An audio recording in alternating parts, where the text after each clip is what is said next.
Evening to one and all, and welcome to a very, very great webinar session today brought to you by Project Step One.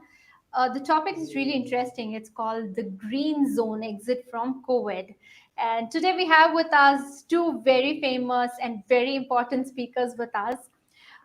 So, audience, recently a tweet went viral. So, the tweet was on how India saw a downfall in the number of cases in just 4 months. The tweet was retweeted by Smriti Irani, who is the Minister of Textiles and Minister of Women and Child Development as well. So, what was the tweet about? To discuss more about this, we have our moderator for today's session, Dr. Sunil Raina, who is the professor and head of community medicine, Dr. RP Government Medical College, Tanda. I welcome you, doctor. And we have expert Professor Yanir Bariam, who is the founder of End Coronavirus, and he's also an advisor to various governments for COVID-19 containment. Welcome, Professor. So, Dr. Raina, I start from you. So, how has India achieved its dramatic decline from a peak of 93,000 cases per day in September to 13,000 cases in January? How was this possible? I hand it over to you right now. Thank you, Shruti. First, for adding a context to this webinar. I think without adding a context to this would have stretched for a long period of time.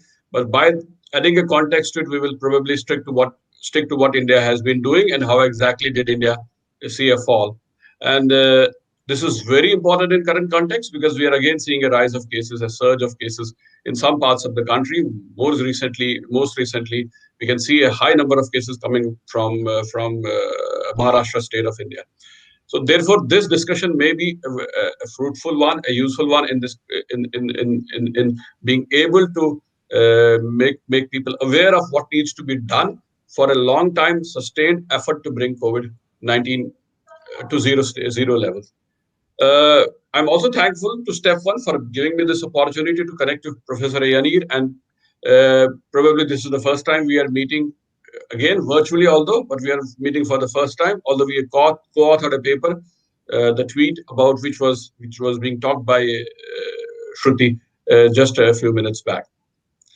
Welcome, Professor Yanir, and we start the discussion right from where we have been moving on with our discussion one-to-one on our WhatsApp groups. But before we move to this particular paper and how exactly India did it and what exactly India needs to do in future, I would just like to request you to talk about something that you have been doing for last few years now, the role of complex systems in pandemics. That is an area in which we specialize, and I want the audience who is listening to us to know more about it so that they are able to take some lessons from it as well. Thank you. I think the most important thing to say about complex systems is that it's hard in a complex system to know what's important. When you have a simple system, then you can understand things that are going on, and it's clear. In a complex system, there are many different things going on. And what tends to happen is that people get focused on one thing or other, and lose the understanding of what is the most important thing. So the mathematical methods that I use in study of complex systems are based in a methodology which is designed, in fact, to identify what are the most important things to focus on. And in the context of a pandemic, we can see that there are many different details in each country. There are many different details about the disease. Now we have lots of variants. People can easily get distracted by thinking about these things. And this, by the way, is also one of the reasons why it's easy to have disinformation, because like a magic trick that distracts you from thinking about what's important, people can easily say, well, look at this over here, and it prevents people from thinking clearly about what's the most important thing. So the key idea in complex system science that I work on is that if you know what are the most important variables, then you can make decisions about what to do. So like if you have a car that you need to drive, there's a lot of things in the car, right? You could sit in the back seat, you can sit in the front seat, you can open the trunk, you can look at a wheel. But if you know that the steering wheel and the gas and the brakes and the gear shift, the transmission are the things that you need to know about, then you can know how to drive a car. But if you don't know those things, then you will get distracted by many other things. So this is the focus. How do we know what should we pay attention to is very, very important in dealing with complex systems in general, and surely in dealing with pandemics. If I understand it correctly, when I was going through the work on COVID-19 for last year or so, we also worked on a different aspects of COVID-19. We thought whether humidity influences it, whether temperature influences it, whether socioeconomy influences, and then came a very, very prominent theory which was discussed across the country, the microbiome theory and the hygiene theory, whether they influence the pandemic. Till we published the paper where we talked about the travel and time. So, in your opinion, how do you see out of these complex systems that are known to operate with regard to pandemics, which are the most critical ones for COVID-19, which operate across the world? Is there some universality to it, or are they specific to some countries? For example, what do you think about Indian context then? So the main thing is that there are actually only three things that are important. And the first one is actually travel. If you don't have travel, you don't have a pandemic. So controlling travel, which India did by restricting both international travel and domestic travel, is the most important dimension for controlling the pandemic. If you can limit the pandemic to one place and not have it in another place, then the place that doesn't have it can function normally, can have normal economic and social activities. And the other places that have the pandemic, well, if they don't do anything, they may have catastrophe. But at least the areas that don't have the pandemic can be able to deal with normally. And then the areas that have the pandemic, there are two more variables. One is R. We already know that, right? If it goes up, we're in a catastrophe situation. Don't want to go there. If we go down, then there's one more thing that we have to know. And that's that zero is different from every other number. Because if we get to zero, then we can go back to the state where we don't have the disease and we can open up normally. So there are just these three things. The gas and the brake, which is R. The gear shift, if you will, which is zero or any other number. And travel restrictions. And India did very well by imposing travel restrictions and by aggressively suppressing the outbreak until it was, now we have the problem. If we get to zero, we can open up, and there are areas in the country that are at zero. But if we don't get to zero and we open up, and this is where people think about compromise, and this is what I would call the compromise trap. If we compromise, maybe we can open up with a few cases, maybe open up with 100 cases. It doesn't work. We have to get to zero transmission in the community. We have to understand what zero means, because then we say, well, is it actually zero? And the answer is any case that you can completely contact trace, completely stop the next transmission is okay. But if you can't do that, compromise doesn't work. So anytime anyone says, well, let's wait and see what happens, and this is what we've been seeing in Maharashtra recently, let's wait and see what happens. Maybe it'll be okay. We have to compromise. Some people say we should open up. Some people say we should close down. There's a compromise. Let's compromise, because politicians in general think or know in many circumstances that if you have one opinion, another opinion, you find the best solution by a compromise. With a pandemic, there is no compromise. Either we get to zero and we open up safely, or we have this yo-yo lockdowns where we go up and down and up and down because we're trying to find the right compromise, none of that works. That's what. So we have the strength. The reason that India did well was that it aggressively suppressed the outbreak, but we're missing this no compromise. And if we get to the no compromise position, India can be successful. But if we don't get to the no compromise position, it won't be successful. Great. So that takes me to the another question on this. Is there something like a criticality to travel that if we go beyond this level, or the volume of travel in the terms of numbers of people who travel, in terms of nationally, internationally, even in a country like India, which is huge diversity, which has huge number of population of its own, around 140 crores, who will travel, if not internationally, but in domestic circuits. So is there something like a criticality which defines if you go beyond this number, or if you maybe go beyond this threshold, the chances of pandemic spreading or the chances of infection spreading are higher than if we stay beyond that threshold? Yeah. So there is a boundary in this space which one can analyze mathematically. We've done it in our papers, where beyond a certain amount of travel and beyond a certain sort of slowness to react, then it blows up. And if you restrict travel enough, and if you react fast enough so that you suppress the outbreaks in where it takes place, then you go to zero.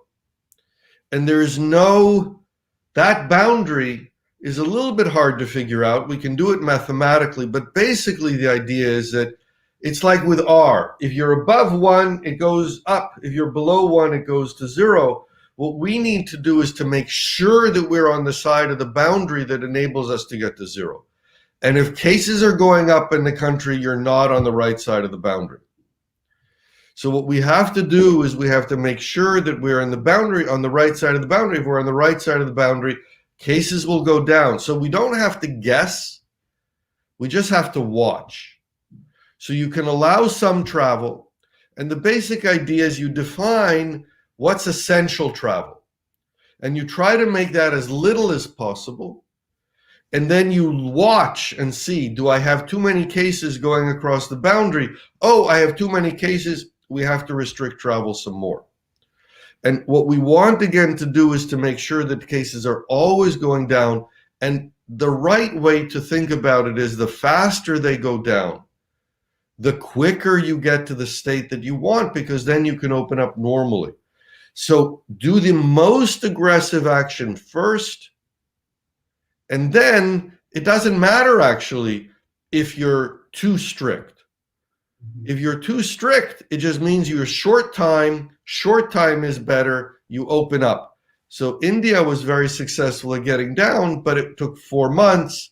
It could have been faster if you're a little bit more strict. Again, the main thing is to get to 0 and to open up normally. So I don't want to be nitpicking about if the R value is this or that. But what we want to do is to take the strongest action possible, because that's the most likely to succeed. And then we can open up and enjoy the benefits. And part of the benefits is to understand the locality. In areas that are 0, we have to be very careful to count. We have to keep track of each case. So if we are aware of each case, then we can know that we're safe and we can know to open up. And that's super important. We don't want to keep places that are at 0 in a state of restrictions, because people lose their patience and then you may open up in an unsafe way. So being super aware, counting every single case when you're near 0 is extremely important. So it should be very clear that what we want to do is to identify each case and to count which ones. Maybe someone was a contact of someone who was already infected, you knew about it, you quarantined them, you were very careful about doing that, we don't have to count them. We subtract them.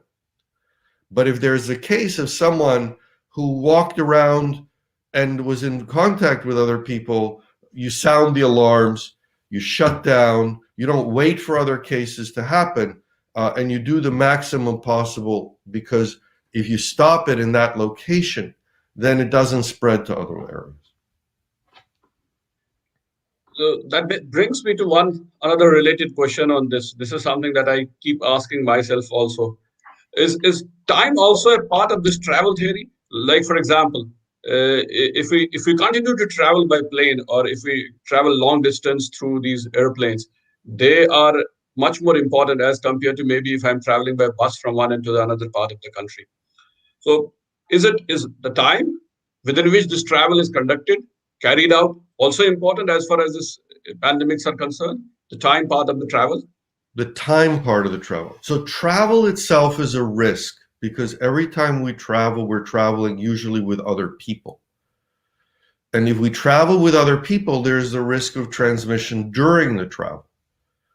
So that creates additional layer of risk. So even if you were healthy, and it's hard to know that people are healthy, we know that.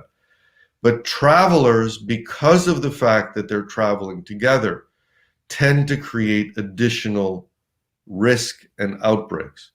So we definitely want to avoid travel. The main way to avoid travel causing transmission is to do quarantines upon arrival.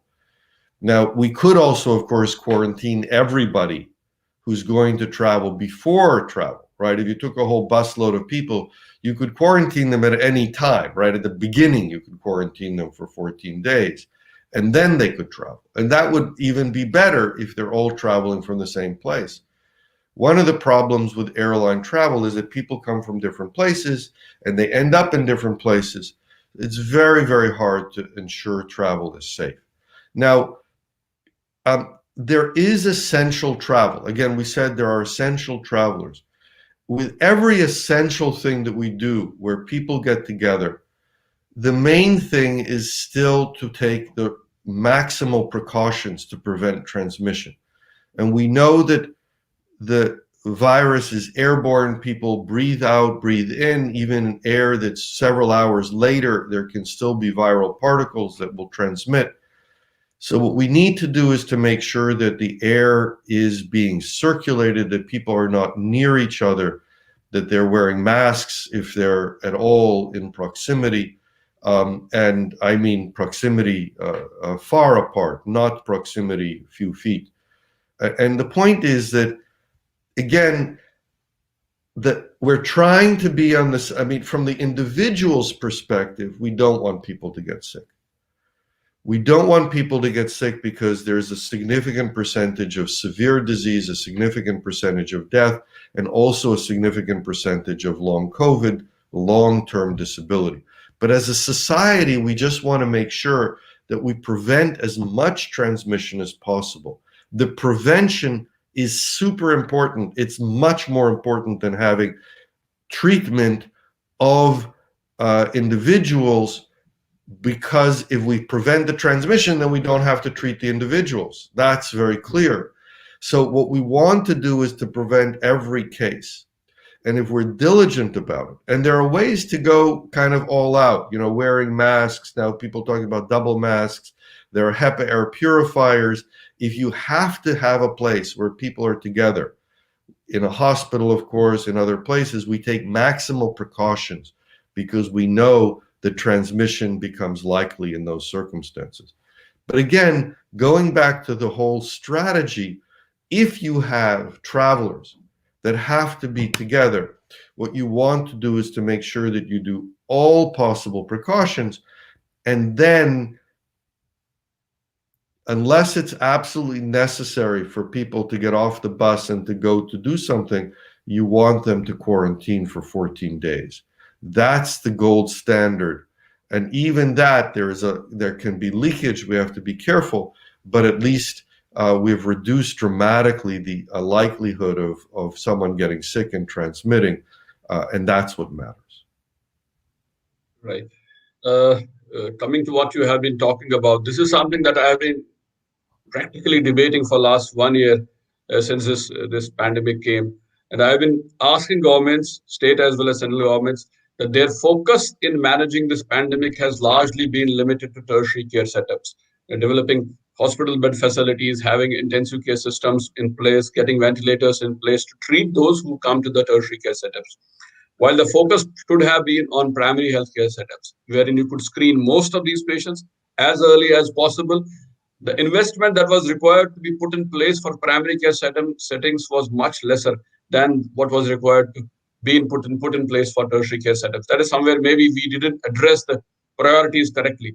And this is something that may have happened across the world. But in India, I could see this happening, that the focus was always on tertiary care setups, buying ventilators, buying high grade equipment, making ready beds for isolation and treatment, than maybe more emphasis on screening at the primary care level, something that we did in our own state, wherein we did focus on primary care settings and screening part of it. Right.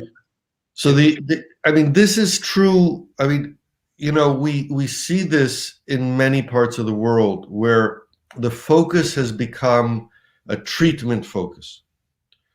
And we can see that the countries that have put their the eggs in the basket of care in the hospital are failing.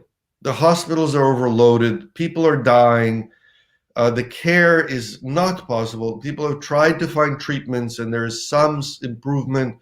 And eventually, the virus comes back with new variants that are even more severely transmitting, undermining all of the efforts that people are putting in that direction.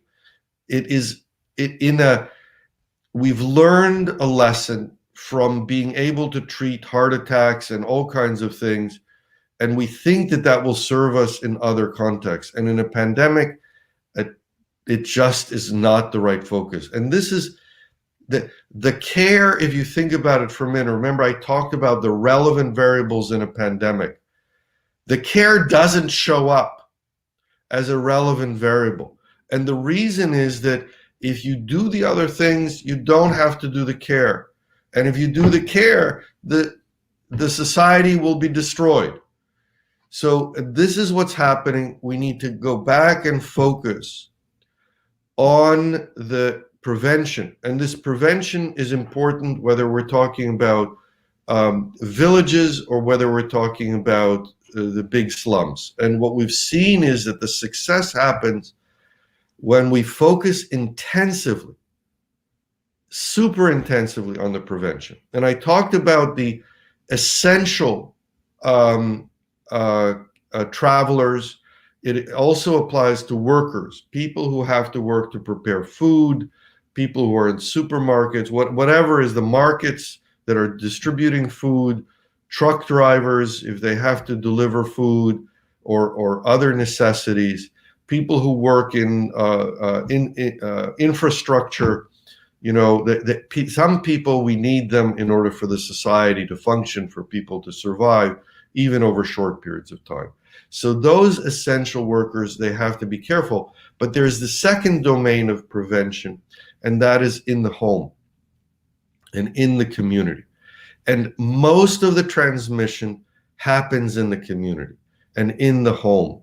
And so what we have to do is to make sure that people are taken to isolation quarantine facilities as fast as possible.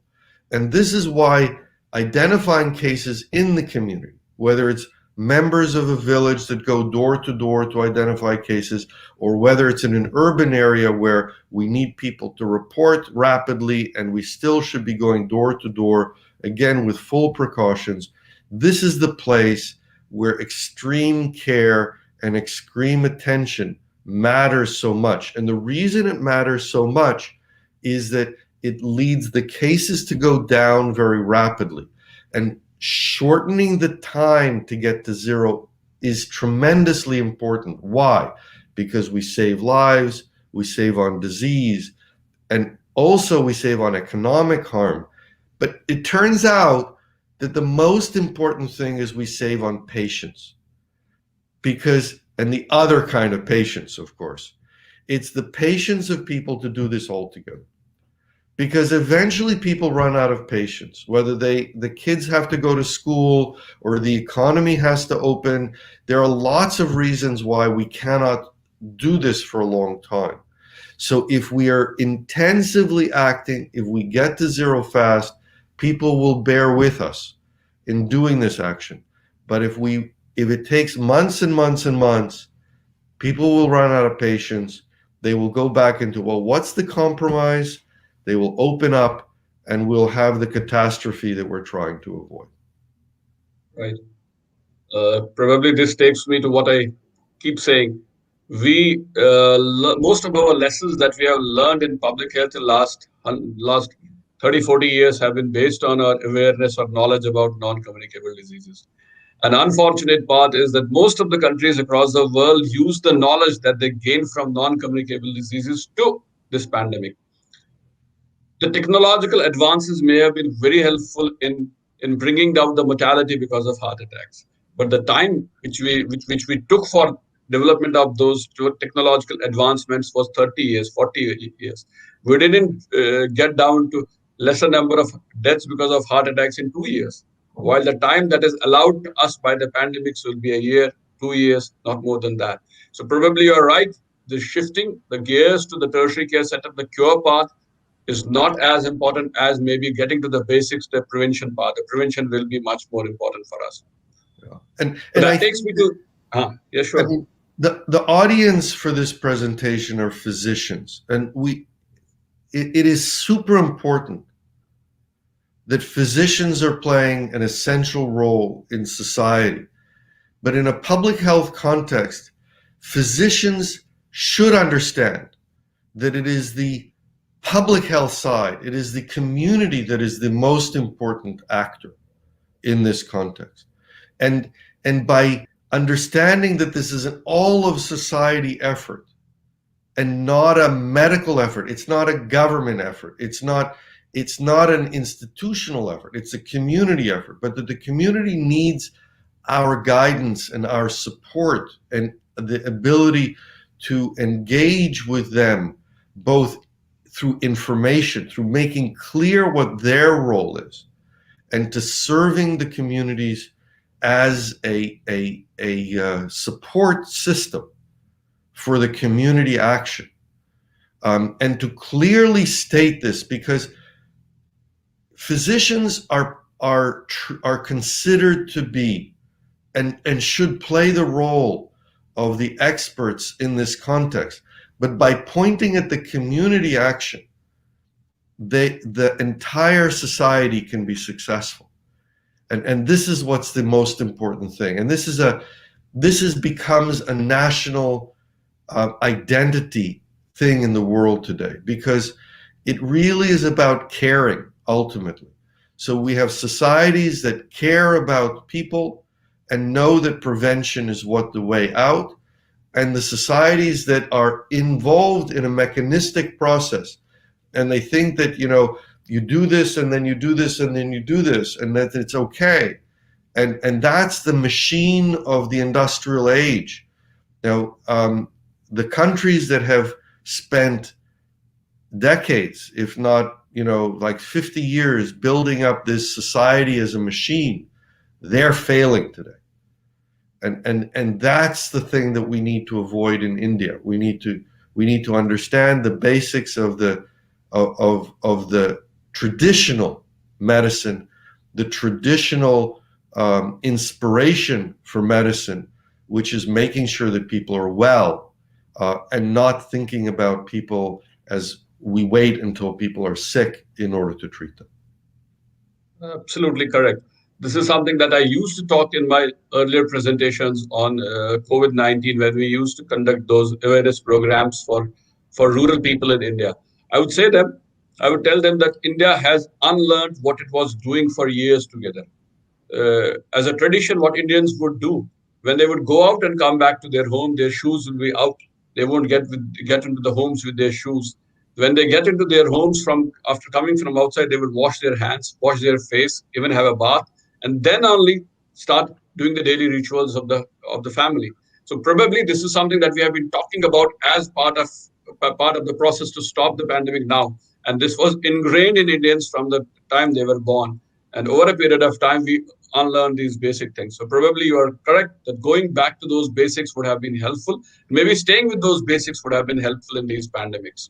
So the interesting thing is that, I talked about this advanced mathematics that I do, but what the advanced mathematics actually does is it points us back to what we knew 1,000 years ago. And it's very, very simple statement. I explained it. If the disease doesn't go from place to place, then it doesn't transmit from place to place. If the disease doesn't go from person to person, then it dies. And this is from thousands of years ago. We know that this is how it works.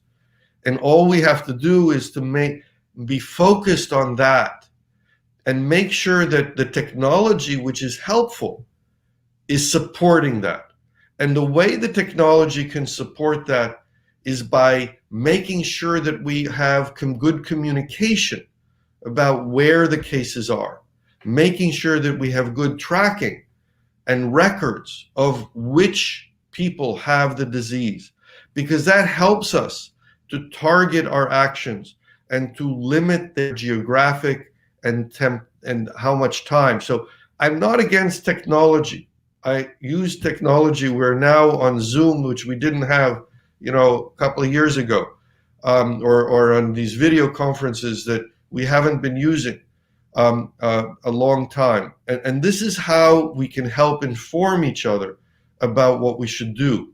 But in terms of the basics, the countries that recognize that it is all about the most basic control of transmission have been successful. And India has been successful in decreasing the number of cases. And that demonstrates that India can be successful. There's no reason that it can't unless it adopts a compromised perspective that says, we'll find a balance between this and that. We'll find a way to accommodate, what some people think and what other people think. There is no compromise. We have to get to zero, and then we can open up normally. And if we understand what zero means, the better we understand it, the better we can do this. Thank you. With that, I move to what Shruti was talking about, that paper about which the tweet went viral. Talk us through the story of the paper as well. So the paper identifies several basic strengths of India, basic reasons that India fundamentally has an advantage in achieving elimination of the disease, which is what we want. And remember, there's elimination and there's mitigation. And mitigation with this disease doesn't work. Elimination, which today around the world we're calling zero COVID or no COVID. So it's the zero COVID or no COVID approach that works. And I'm going to go through the paper and Suno, please help me and we will do it together. But the first part of the paper is simply talking about the fact that the number of cases went down from almost 100,000 cases per day in September, and then ended up, 16th of September. And then went down to just over 10,000 cases per day, about 11,000 cases per day. Now it's back up. It's between 20 and 30,000, which already tells us that we better be changing our path. But what the paper does is it talks about 3 different reasons or 4 different reasons that there are basic advantages of India. And one of them is the experience that India has with other pandemics, and in particular the H1N1 and other pandemics and diseases where India has experience in the fact that it's not the same everywhere. So if you get the disease in one place, You don't have to get it in another place. That's number one. The second thing is that there's a tremendous advantage to having a rural population that is based on agriculture. So 70% of Indians are living in rural areas, and it's much easier to restrict travel if people live and have agricultural subsistence basis. So the fact that that's true in India is an advantage. The villages can take care of themselves. People know each other. They can do careful case identification and isolation if a disease comes there, if they're given the right information. But the most important thing, again, is that it never gets there. And then the third thing is the fact that there isn't actually very much travel overall in the country. And in particular, there's a study that shows that that maybe 86%, 87% of Indians, 87% households. of households don't take a trip. So the limitation of travel is advantageous for two reasons. Number one, it inherently makes the disease less dangerous. But even more important is that it allows it to be controlled. You can say, well, if people normally don't travel a lot, let's restrict travel even more, and then we can control the disease.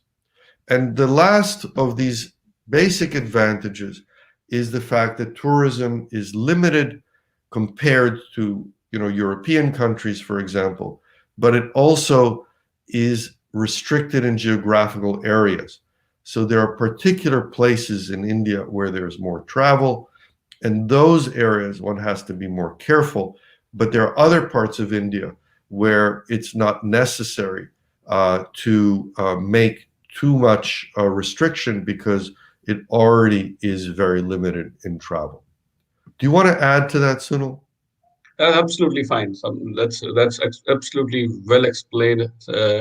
And as an example, we had cited in that paper that there are 4 international airports in a small state like Kerala, which is smaller when we compare it to maybe Bihar or Uttar Pradesh. Uttar Pradesh houses around 25% of Indians. It has a population of around 24 crores or 240 million, which is as big as a country outside Indian subcontinent. But it doesn't have it has 2 international airports, and it doesn't have high number of flights running to Uttar Pradesh when we compare it to a state like Kerala. So Kerala has high flow travel as compared to Bihar or UP. Bihar has only 1 international airport, despite being the size of Maharashtra. Maharashtra and Bihar are the same in terms of population numbers, but the airports in Bombay is the busiest in the country, while the airport in Bihar doesn't see much flights. So probably that's how we had explained this part of the travel, that is higher in some parts and lesser in some parts. So then, in addition to these basic advantages, there were the actions that were taken. And in particular, again, the first one is locking down and zoning, meaning using in specific zones very strong lockdowns. And so the point is that we have to be very severe, right? We cannot say, hey, we'll do a little bit of restrictions where we have. So there a lot of countries are using what we're calling a red zone strategy, which is as the cases go up, we increase restrictions. And then when the cases go down, we reduce restrictions. And that just guarantees that you're going to go up and down and up and down. What you have to do is where you have cases, you dramatically restrict things so that the cases go down as fast as possible. And then where you don't have cases, you do the other way. And so I actually would recommend very strongly that India publicly declare, and with very strong awareness, declare the areas that don't have cases and open them up in an explicit way so that people understand that there is this advantage to being at zero. And once you're at zero, you can do the things that you want to do that otherwise you would be doing restrictions. That's super important. Now, also, you can have a a category where you're not sure, right? You're worried about travel because you're near a place that has cases, or you've seen, a case and you've started to quarantine people in that area. And so you might want to do some restrictions. But again, the point of this is not to have intermediate as much as to have all on when you have cases, restrictions, and all off when you don't have restrictions, so that people can benefit and the economy can benefit from not having the restrictions. Do you want to add to that? I just wanted to add that the zoning strategy that India initiated at the initiation of its lockdown was slightly different, in the sense that they used those three zone concept, the red, green, and the orange zone concept, and they limited activities in the red zones while they allowed some activities in the green zone. But as you correctly pointed out, maybe we need to stick to the ones, the green zones and the red zone concept. We may do away with the orange zone concept if you Yeah, are really interested in putting. It is possible to have intermediate states. It's just that we have to know that the transition between the states happens at extremely low numbers of cases.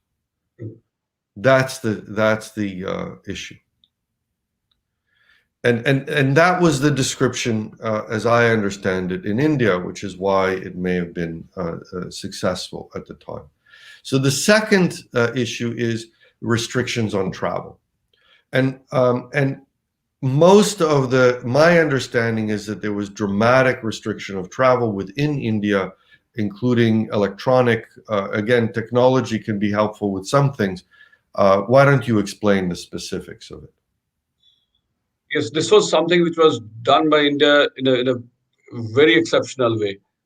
Across the country, every state was once the lockdown across the country was put in place. After some period of time, the government of India allowed states to have their own say as far as like lockdown was concerned. So every state started this process of e-passes. They would allow people to log on to their systems, the state systems, wherein they would apply for travel to that particular state. Say, for example, I had to travel from Himachal Pradesh to J&K, or if I had to travel from Himachal Pradesh to Delhi or Mumbai, I had to apply to the government of state government of Maharashtra or state government of Delhi that please allow me to travel to Delhi or Maharashtra. Now they would ask me a set of questions: whether what's the need for travel? Is it essential? Is anybody sick in the family? Or you are traveling for some other purposes? And only if I fulfilled those criteria for essential travel, I was allowed to move from one place to another. And after I would move from one place to another, I was put on quarantine based upon, say, for example, I would travel from Himachal to J&K. The quarantine for a large period of time was only institutional quarantine. So whatever the reasons, even if I'm traveling from essential travel, I will be put in a facility-based isolation, a facility-based quarantine for a fixed number of days, 14 days, and then only I will be allowed to move around in the society. So that's how it stayed there for a long period of time. Even now, when we move to a state like J&K, or we move to a state like Uttarakhand, or we move to a state like Maharashtra now with the rise in cases, these restrictions are in place. The e-passes have given way, but the restrictions are still in place. So travel was something which was strictly adhered to. I tell you this story. Now, anybody who wants to enter the state of the Union Territory of Jammu and Kashmir through buses. So, for example, a bus is traveling from Delhi to Jammu and Kashmir. The buses, the passengers of the bus are downloaded at the entry point to Jammu and Kashmir, and then they are shifted in another bus, which is from the state government of Union Territory of Jammu and Kashmir, and taken through the state in that bus only. The original bus, which got them from Delhi to the boundary of Jammu and Kashmir, is sent back, because no interstate travel is still allowed in some states, like, for example, as I said, J&K. Or if you are traveling from one state to another, the requirement for having an RT-PCR done or having a rapid antigen test done is still in place, right? So this is something that India has continued with from day one of its lockdown, and I see it as one of the most important strategies to prevent transmission of infection from one place to another. I can see the advantages. Jammu and Kashmir is seeing least number of cases. It's seeing around 50 to 60 cases a day, less than that, coming down, and it has not seen an upsurge since it started showing a downslide. and the number of cases admitted in its most in its tertiary care setup, the most important tertiary care setup they have in Jammu of the Union Territory, is not seeing any case of COVID-19 at this point in time. No new admissions to the hospitals, and the cases are falling down. So probably that's something that has helped the country as a whole and states which have benefited from this particular strategy. Yeah. Let me just add that the more you can apply travel restrictions locally, the more you can safely open areas that don't have cases, even if there are cases in another area nearby. And the disease is very heterogeneous. So if it has outbreak in one place, it may not have outbreak in the next neighborhood over. So the key is to be able to have restrictions so that you don't have cases coming into a neighborhood, and then you can open up normally. But again, it's all about the travel restrictions and the action to stop the outbreak in the locations where it's taking place. Let me quickly go. Yeah. Yes. Probably breaking down the entire country into small zones will be the key. We can't have all and none for lockdown. We can't have a system wherein the whole country goes for a lockdown and then we start opening as a country as a whole. We need to keep it to small geographies. See, as you said, go for the green zone and then only open it. So maybe reducing it to those basic municipal limits, the ward limits, the village limits. So that is something that is going to help us. Not keeping it at national level at a larger platform won't help us if we continue to keep it at a larger platform. Yeah, the main thing is at the national scale, we have to have the strategy of doing the local efforts. Let me go through the few other things because our time is short already. School closures were present for a long time. That's super important because transmission, again, is indoors. We do not want people to come to the same place and get together, to travel together, to meet together. Anytime we do that, we have transmission. There also was a tremendous buildup of production, of industrial production, of PPEs, which is, again, incredibly important to prevent transmission when people are together, of course, also hospitals, but also in other places where people are together, and for community efforts to prevent transmission using door-to-door monitoring. There was tremendous increase in laboratory testing capacity from one lab to over 2,000 labs. And the fact that both government and the private sector were able to work together in doing so, or to work on making this possible, shows the flexibility of the society, the flexibility of the country, of taking advantage of the capacity that's available to do new things. It's extremely important. The next thing on the list is, again, from what I said, really probably the most important thing, and that is public awareness. The communication to the public, because the people are doing the action, not the government. And I know that there's lots of concern about, people not following rules, not following instructions, but if it's a small percentage of the people who are doing this, it doesn't stop the success.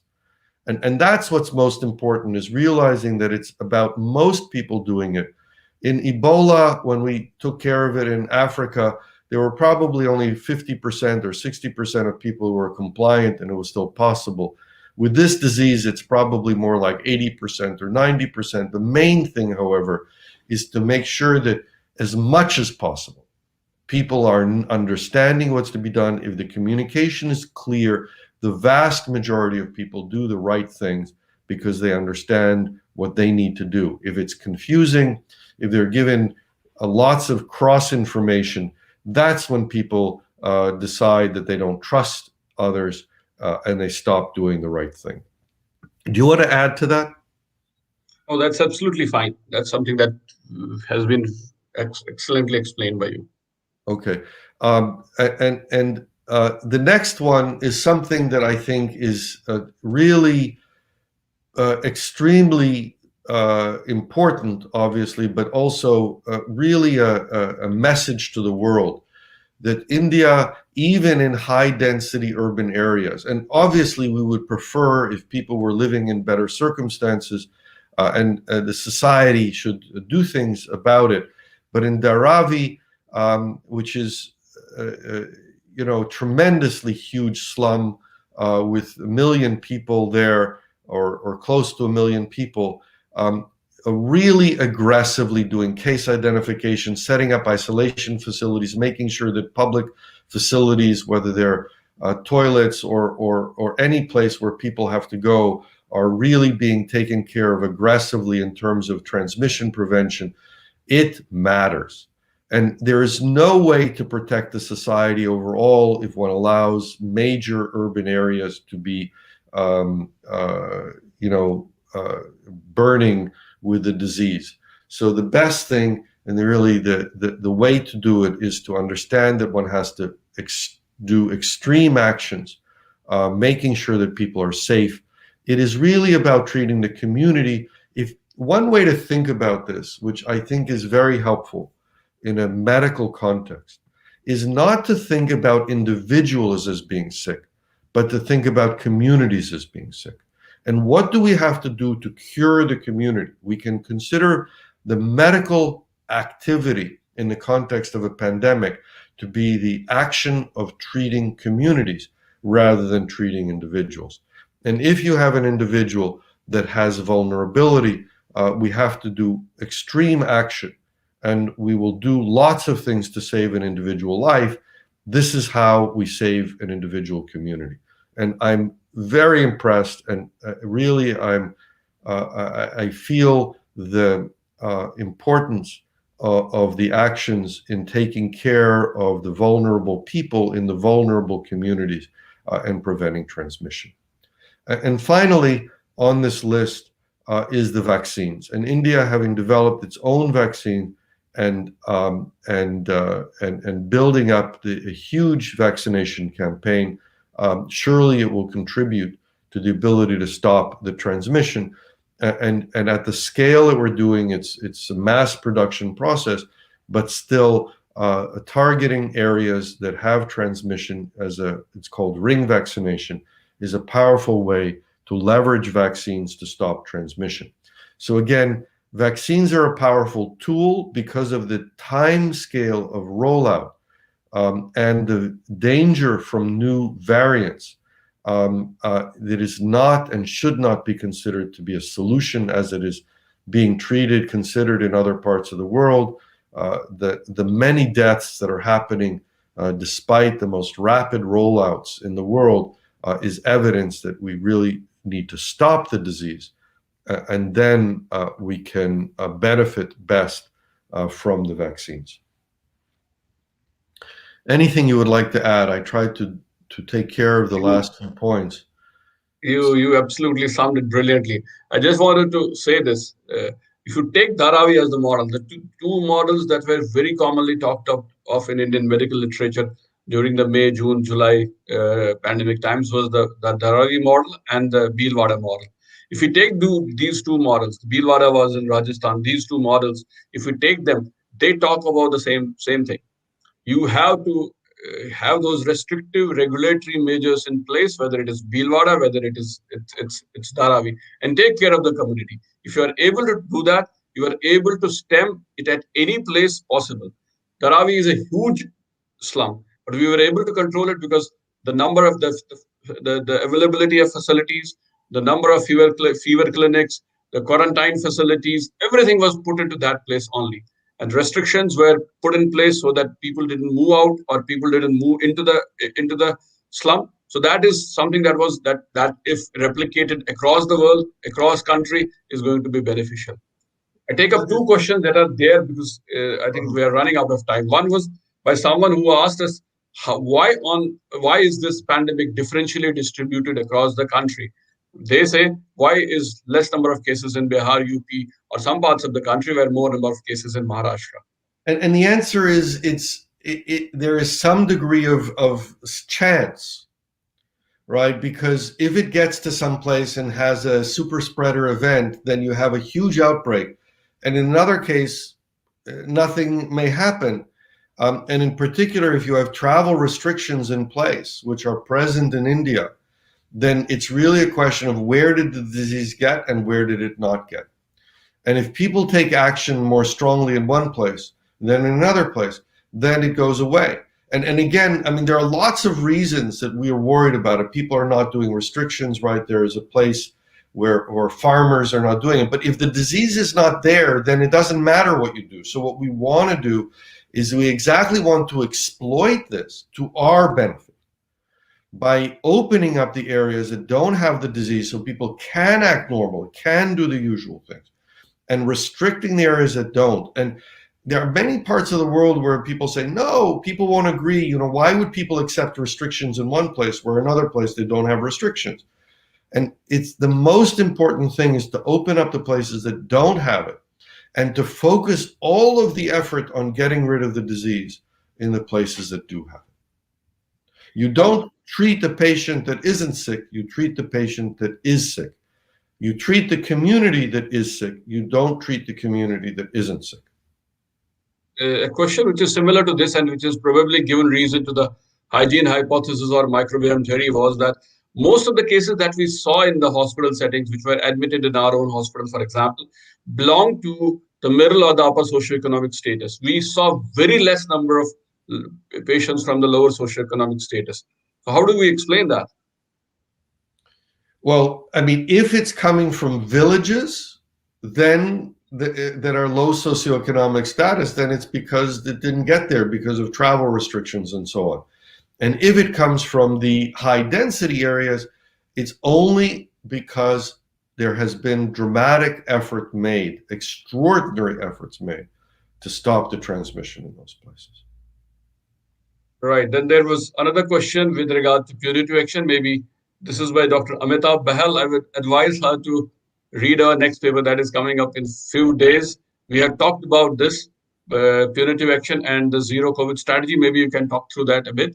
I'm sorry, I didn't understand the question. Maybe you say it again. She's saying that having punitive action, monetary punitive action by the government is the only one act that will be a big deterrent for disobeying the rules. For individuals. So not rupees 500, but maybe 2,000 would be a good deterrent. So that's something that we have talked about in our paper as well. Yeah, basically the point is the following, that, you know, most people will do the right things. And then, you know, just like with any other thing, you know, there are always, you know, criminals who will do something and so on. It's important to have whether penalties or other enforcement actions to deal with a small number of people who are not following the instructions.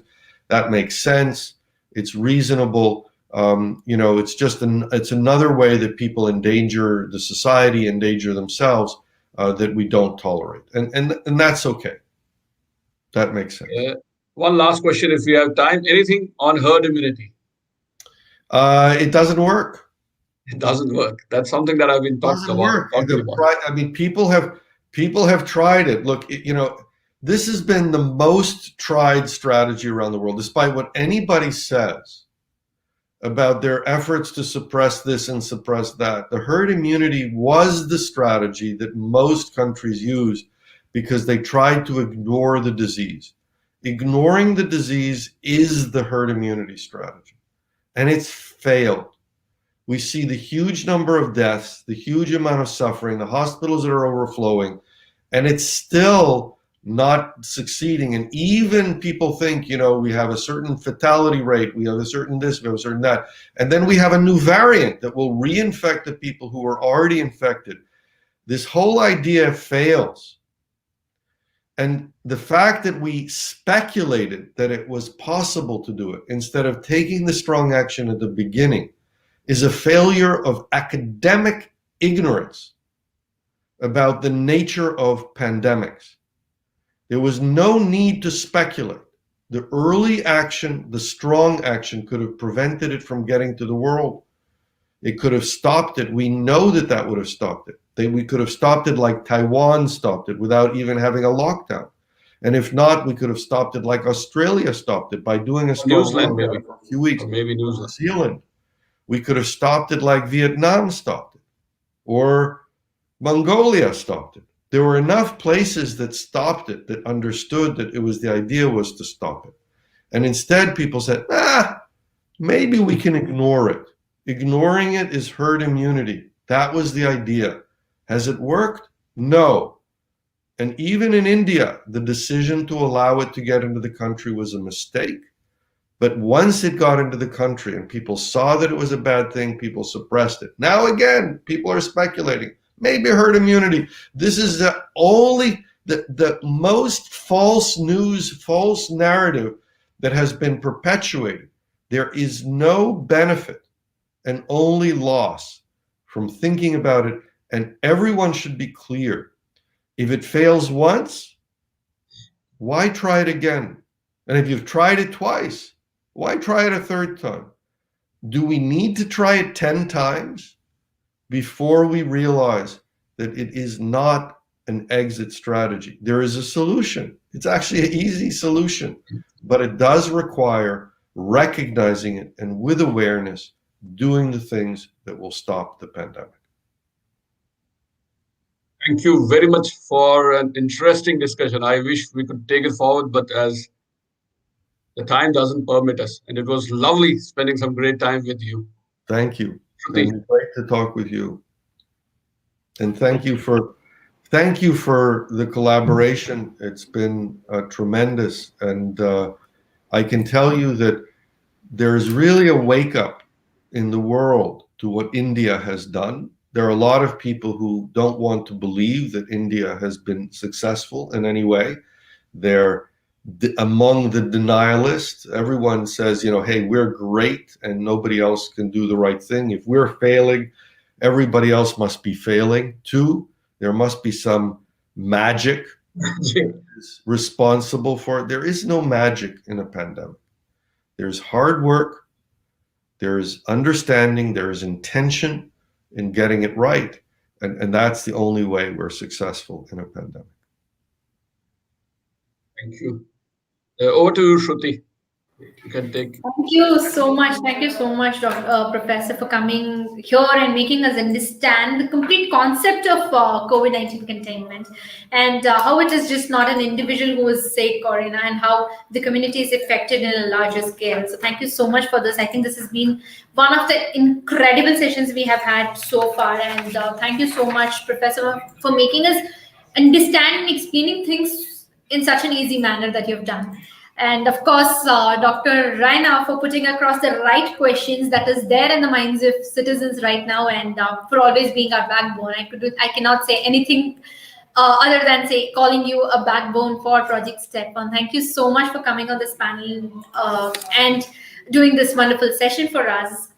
So dear viewers, stay tuned for our next session. That is the second episode of Your Body, Your Mind. We will have Dr. R.K. Prasad and coming on the panel to answer a few of your questions that is there on your mind. That will be on Tuesday, 23rd of March. Till then, you know what to do. Go like our Facebook, Twitter, Instagram, and LinkedIn profiles. And for more information on Project STEP1, you can always log into www.projectstep1.org.